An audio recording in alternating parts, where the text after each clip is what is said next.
Эфир абхазского телевидения продолжает русская служба новостей. Здравствуйте. Сегодня в выпуске. В рамках долгосрочного сотрудничества в Сочи пройдут переговоры президента Абхазии Аслана Бжаня и президента Российской Федерации Владимира Путина.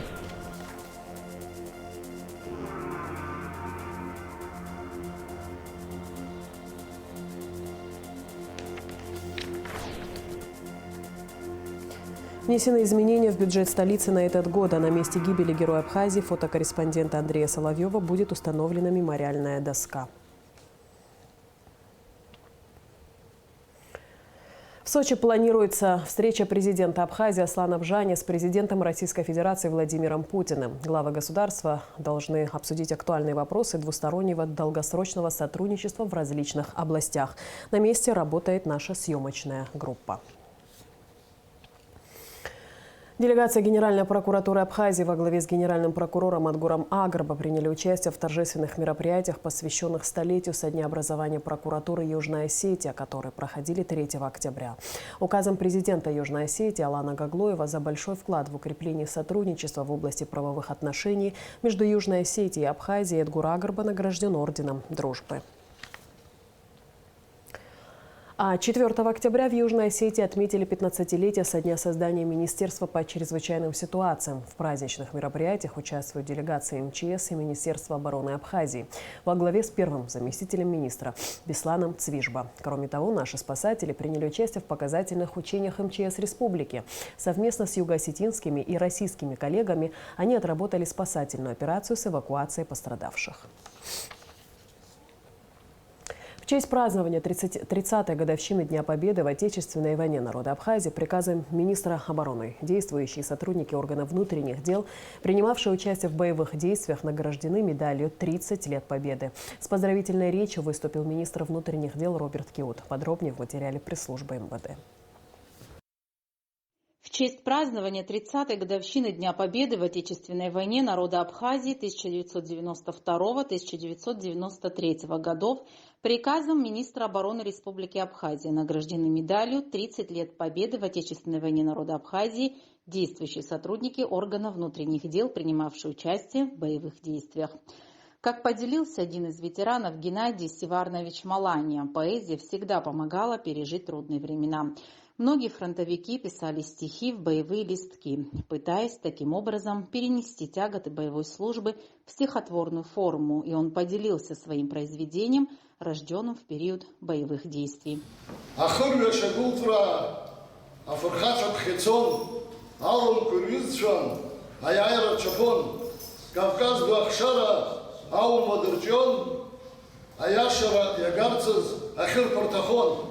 Аяшыр агнахай едшуан ипон пешера баапсяху обшваз адунезик шанхон изхада наснарта анызайт апсны набор тыртыпан шаш гуд шапсана сентябрь июля адунезик шанхайт хагаба апсуячна юхдагахвей нахала яшарах амиокалом ирдырваз насапсва ахандыпхон он шадудза Юмурдзин хапсна, акай хайгаларцаз, апсу ибжи, мышках разыртазимш, хкамлайт харге, аяшаре хазаре ирахтызат апсна. С поздравительной речью выступил министр внутренних дел Роберт Киут. Хочу поблагодарить всех ветеранов за то, что вы нам принесли победу, независимость Республики Абхазия. Мы высоко ценим ваш труд.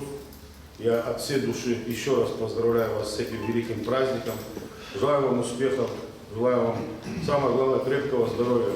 И дай Бог, чтобы получилось так, что никто из вас никогда не разочаровался в том, что вы сделали для своей страны. А мы, молодые, пронесли это все за долгие века, передавая своим детям, внукам и многим-многим другим нашим поколениям.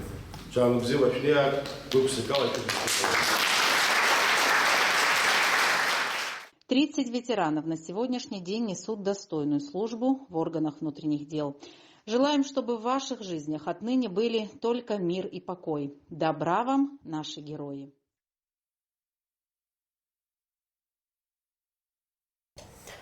В Сухуми завершила свою работу международная научная конференция «Проблемы истории и современности Черноморско-Кавказского региона», посвященная 30-летию победы в Отечественной войне народа Абхазии, 15-летию международного признания государственной независимости нашей страны. Конференция проходила 3 дня. О последнем дне работы научного форума и его итогах расскажет Алика Трапш. В последний день международной научной конференции абхазские ученые вместе с российскими коллегами обсудили актуальные проблемы Черноморско-Кавказского региона в контексте геополитических процессов. Ученые рассмотрели целый спектр различных проблем, касающихся истории, политологии, религии, литературоведения, культурологии. Кандидат политических наук, доцент кафедры политических наук Пермского национального исследовательского университета Дмитрий Плотников свой доклад посвятил историческому пути Абхазии за последние 30 лет. Победа в Отечественной войне 1992-1993 годов и признание независимости Абхазии Российской Федерации в 2008 году обеспечили базовые условия безопасности республики, что позволило динамично развиваться. Дальнейшее признание со стороны Российской Федерации позволило снять блокаду республики и создать благоприятные условия для экспорта абхазской продукции на российский рынок. И, конечно же, расширилось культурно-гуманитарное сотрудничество Республики Абхазия по целому спектру направлений. Это и Северо-Кавказский регион, это целые регионы России и зарубежья. В последние годы проблемы исторической памяти все больше привлекают внимание исследователей. Причина такого внимания к данной проблематике носит не только теоретический, но и практический характер. Не вызывает сомнений, что историческая память есть, однако не каждый член социума является ее носителем. Процесс формирования историзма в той или иной национальной литературе прослеживается в контексте исторических, социально-экономических, политических и культурных преобразований жизни общества, получивших свое отражение в художественной литературе, отмечали участники международной научной конференции. Кавказские литературы в своем развитии прошли своеобразный путь. Это объясняется тем, что, судя по имеющимся исследованиям, почти все литературы народов Кавказа выросли на почве нардского героического эпоса и художественных традиций фольклора. Героический эпос – это прошлое народа, но звучание его во все времена востребовано. Как и другие памятники эпической культуры, нардские сказания всегда волнуют самих потомков. Международная научная конференция «Проблемы истории и современности Черноморско-Кавказского региона», посвященная 30-летию победы в Отечественной войне народа Абхазии и 15-летию международного признания государственной независимости республики, проводилась при поддержке АБИГИ, АГУ, Государственного комитета по репатриации. Алика Трапш, Алгвинже, Абхазское телевидение. Новых академиков и членов-корреспондентов избрали в Академии наук Абхазии. Зураб Микваби, Алексей Касланзе, Анатолий Марколи, Лили Хакба избраны академиками АНА. Аслан Авицба, Валерий Бегуа, Лали Кугоня, Умар Ман – членами-корреспондентами Академии наук. Также на заседании президиума учеными было утверждено положение золотой медали, присуждаемой Академии наук Абхазии. Выборы в Академию наук Абхазии проходят строго в соответствии с уставом Академии наук, с положением о выборах в Академию наук. И мы прошли уже несколько этапов. Это в организациях, в Абхазском государственном университете, в институтах академических. Далее комиссия рассмотрела все поступившие документы, кандидатуры наших коллег. После этого на заседании президиума мы, тайным голосованием допустили кандидатуры, за которых сегодня будем голосовать на общем собрании. Решением депутатов Сухумского городского собрания улица имени Чернявского переименована на улицу имени Салыбия Ардзенба.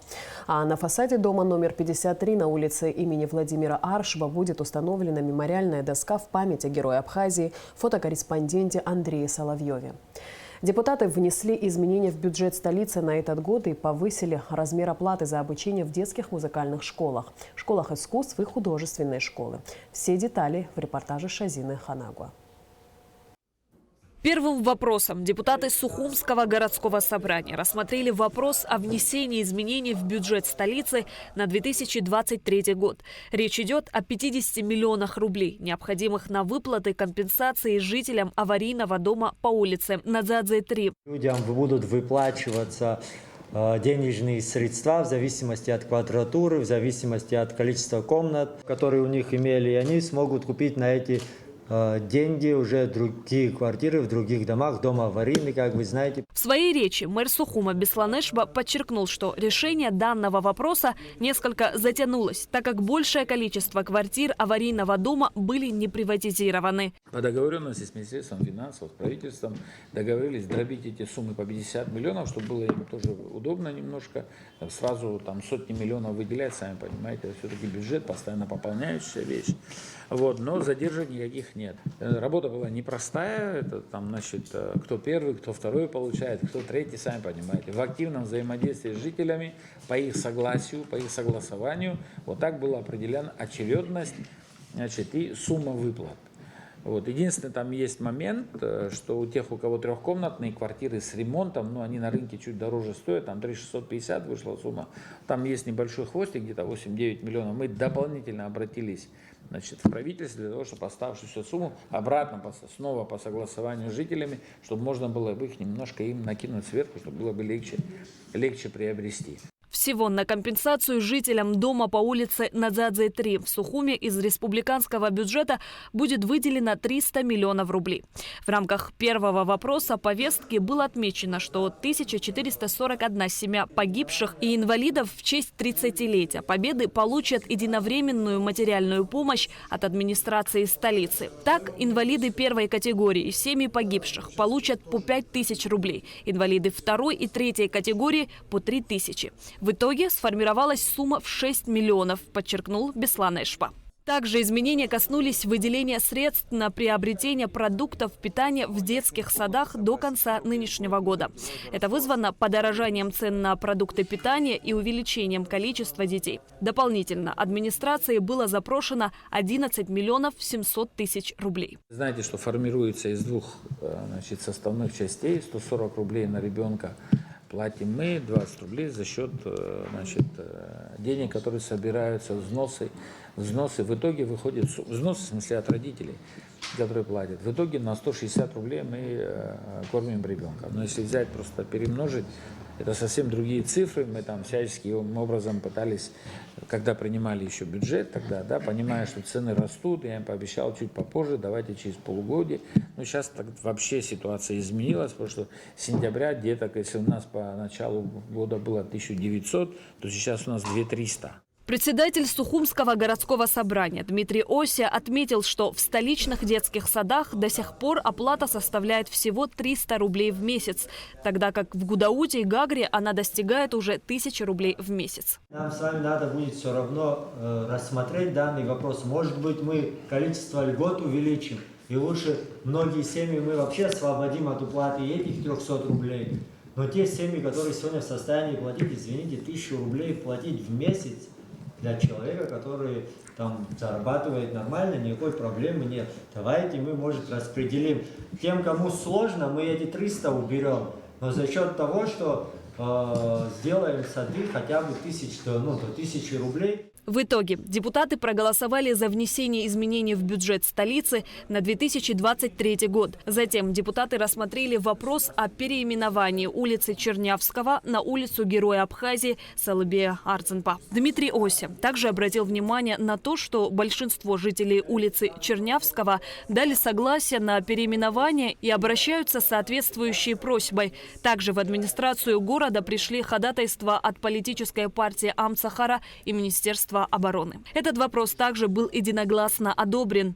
Именно когда была просьба, мы оставляем переулок Чернявского, то есть имя Чернявского мы не убираем с карты Сухума. Они разделяют ее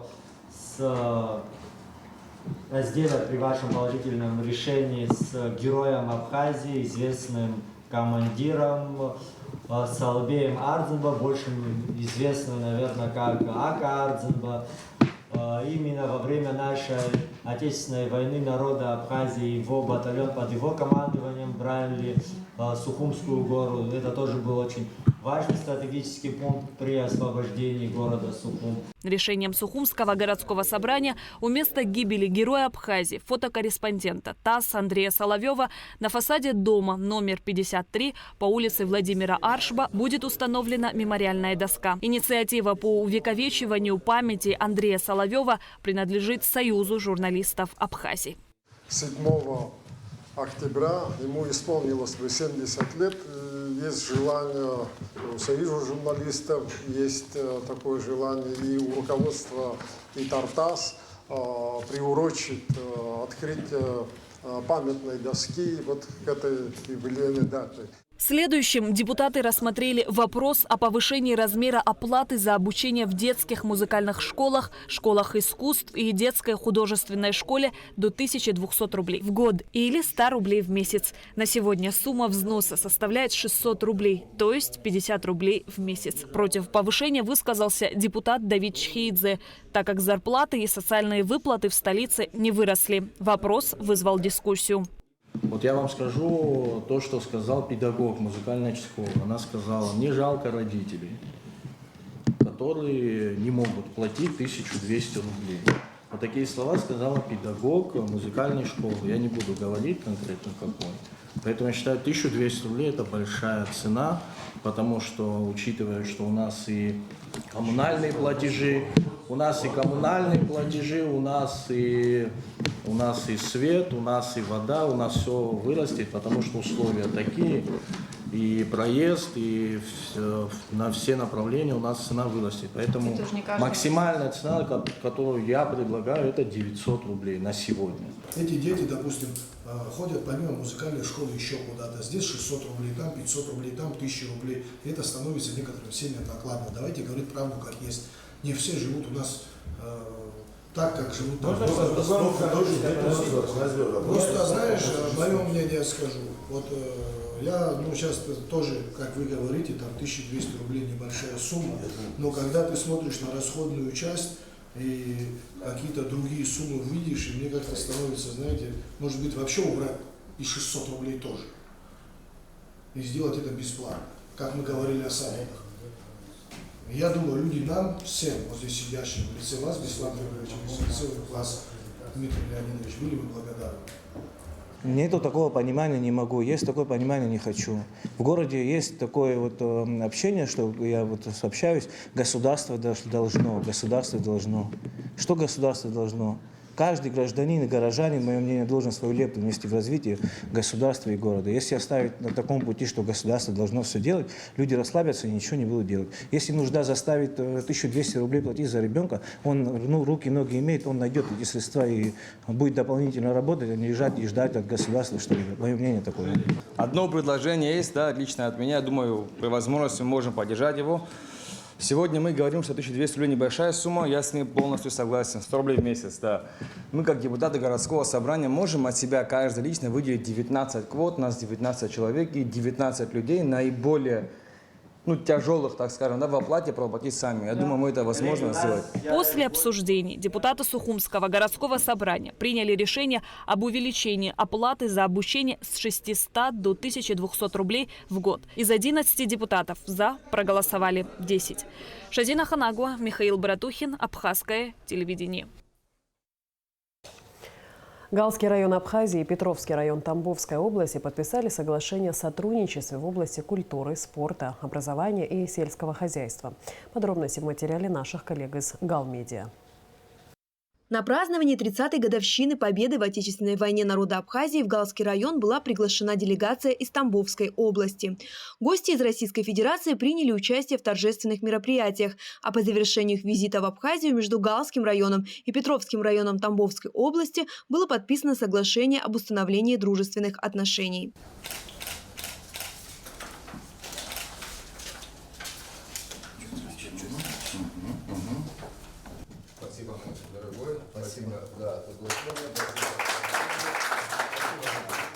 Участники встречи отметили, что соглашение направлено на долгосрочное сотрудничество между районами во многих сферах жизни общества. Сегодняшним соглашением придадим новую динамику развитию нашим районам.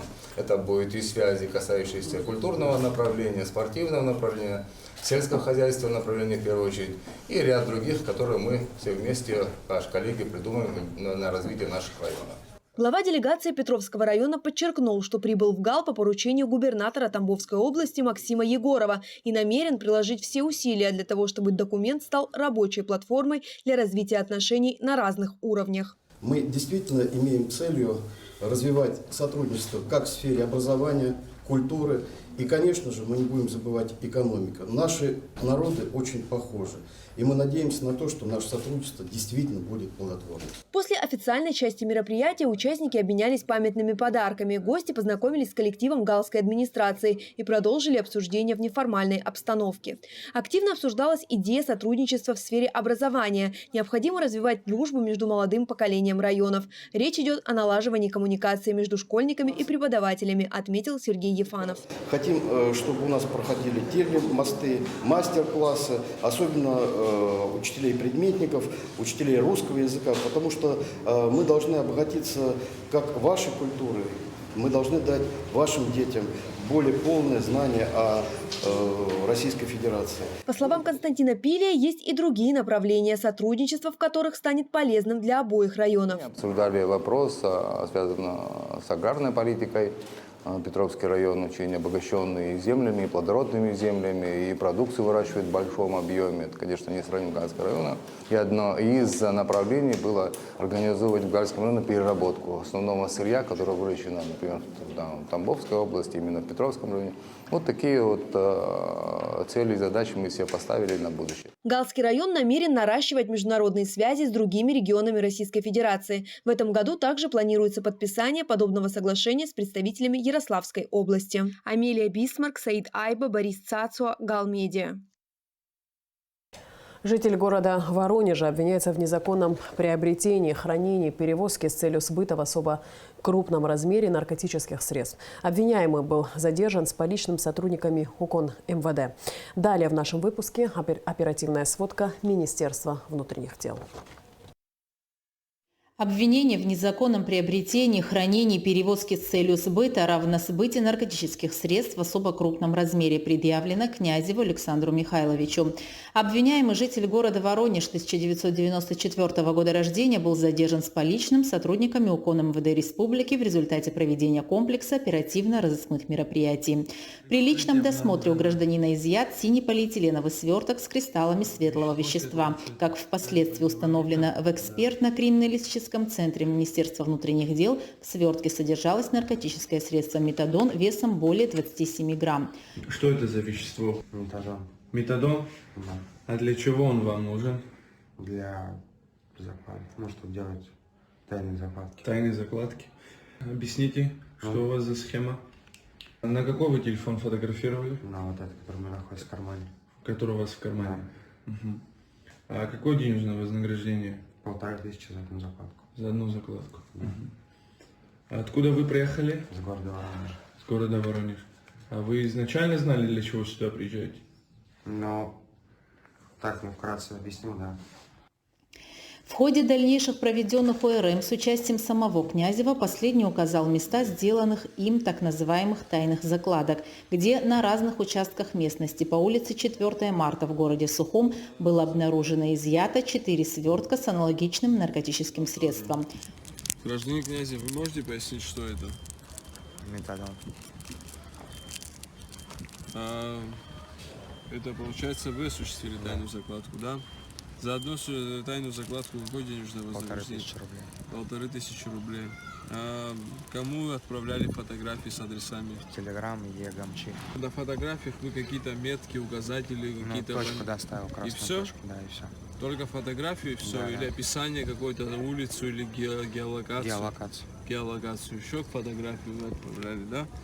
Общая масса наркотического средства, изъятого у задержанного при личном досмотре, а также во время обследования указанных им участков местности, составила 30,884 тысячных грамм. Расследование уголовного дела, возбужденного в отношении гражданина Князева по признакам преступления, предусмотренного пунктом В части 3 статьи 224 Уголовного кодекса Республики Абхазия, проводит следственный отдел УВД по Гагарскому району. Обвиняемый содержится под стражей.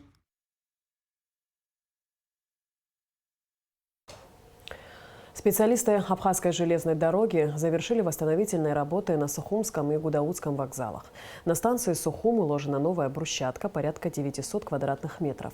Все нефункционирующие здания очищены внутри и снаружи. Восстановлена вывеска с названием вокзала. Отремонтирован шпиль, отреставрированы балясины на фасадной части здания. Установлены 9 витражных дверей. Благоустроена парковая зона. Стеклянная верхняя часть центральных порталов. На 95% завершена работа над фасадом. Проведена новая электропроводка. Скоро начнутся ремонтные работы внутри самого здания.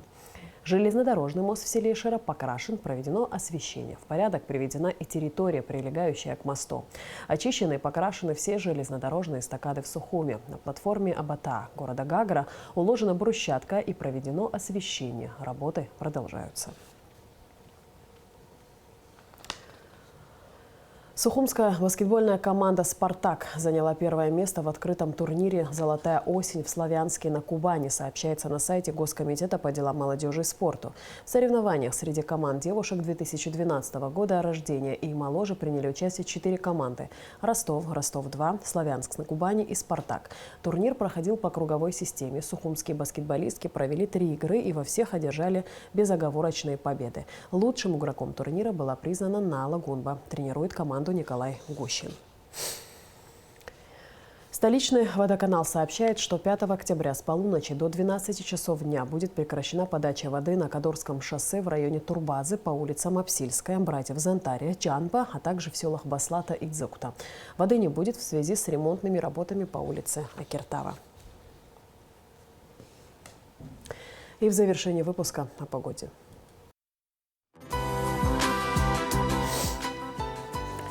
По сообщению гидрометцентра, в четверг, 5 октября, на территории Абхазии ожидается переменная облачность без осадков. Температура воздуха ночью плюс 12-17, днем 18-23. Днем температура морской воды плюс 24.